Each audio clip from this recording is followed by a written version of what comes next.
रावण हर चीज से इतना भयभीत रहता था कि उसने श्री राम की पत्नी माता सीता का ही नहीं बल्कि श्री राम की माँ माता कौशल्या का भी हरण किया था। इस बात के पीछे कितनी सच्चाई है? पूरी सच्चाई है। तो क्या कहानी है इसके पीछे की, बताओ। दरअसल श्री राम के जन्म से काफी पहले की बात है, जब राजा दशरथ और कौशल्या जी का विवाह तय हुआ था। रावण ब्रह्मा जी की घोर तपस्या किया और उनसे पूछने की कोशिश करने लगा कि मेरी मृत्यु कब और कैसे होगी। बहुत विनती करने के बाद ब्रह्मा जी ने बताया कि तेरी मृत्यु राजा दशरथ और कौशल्या के पुत्र के हाथों होगी, जो स्वयं भगवान विष्णु का अवतार होगा। रावण ये सुन के रह नहीं पाया, तुरंत अपनी सेना के साथ अयोध्या में हमला कर दिया। रावण वहाँ पहुंचकर राजा दशरथ से भीषण युद्ध किया। सरयू नदी के तट पर ये युद्ध हो रहा था। युद्ध करते करते राजा दशरथ जिस नौका में सवार थे, उस नौका का एक टुकड़ा सरयू नदी में गिर गया। रावण को लगा कि दशरथ जी नदी में गिर गए और उनकी मृत्यु हो गई। वो वहाँ से अपनी सेना के साथ निकल गया और कौशल देश पहुँच गया। कौशल देश मतलब वही जहाँ पर माता कौशल्या रहती थी, राइट? वहाँ पहुँचकर उसने माता कौशल्या का हरण कर लिया। उसको लगा कि अगर मैं कौशल्या जी को आकाश के रास्ते लंका लेकर जाऊंगा तो कोई भी देवता मुझसे युद्ध करने के लिए आ सकते हैं और कौशल्या जी को मुझसे छुड़ा सकते हैं। इसलिए उसने कौशल्या जी को एक संदूक में बंद कर दिया और एक समुद्र में बहा दिया। बहते बहते वो संदूक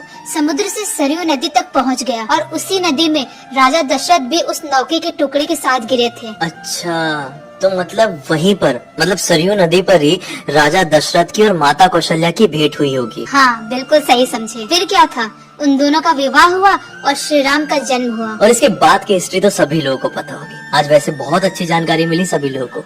इसी बात पे बोलो जय श्री राम।